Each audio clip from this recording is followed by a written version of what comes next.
OSINT. It plays a crucial role identifying child predators.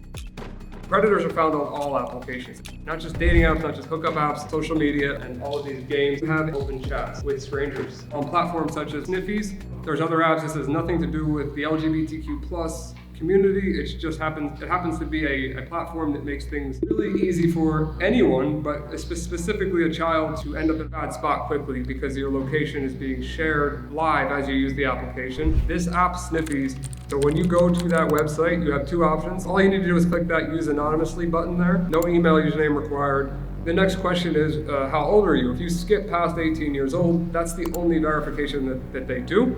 Say things like, I'm 14 years old, you'll get kicked off the app. If you get kicked off, you refresh the page and you're back in anonymously. There's not really many safeguards there at all. The predator initiates the chat, moves to SMS, text message. The predator then sent a phone number to us. So investigation steps, phone lookup and username, lookup confirmed name, and then we use that information to create a profile for authorities containing full addresses, history, work history, criminal history, and all other social profiles. Any type of identifier you can imagine. We're professional Googlers with some extra tools. So social media dorkings, being really good at Googling, it is important, to be careful of ethical considerations and avoid entrapment to ensure the integrity of the investigation. You can identify these offenders by just clicking their profiles and seeing, emojis or people trying to say, they're into younger or they're into twinks as a term, and many other terms.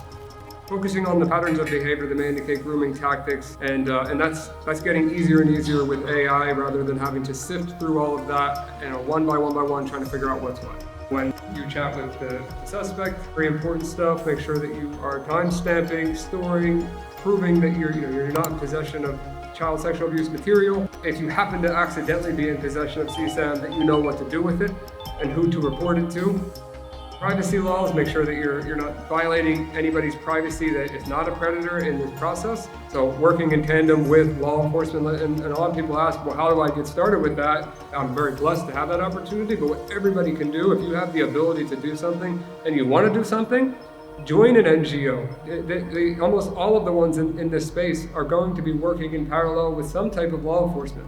So, there's really, if you want to be involved, that is an absolute guarantee of getting yourself in.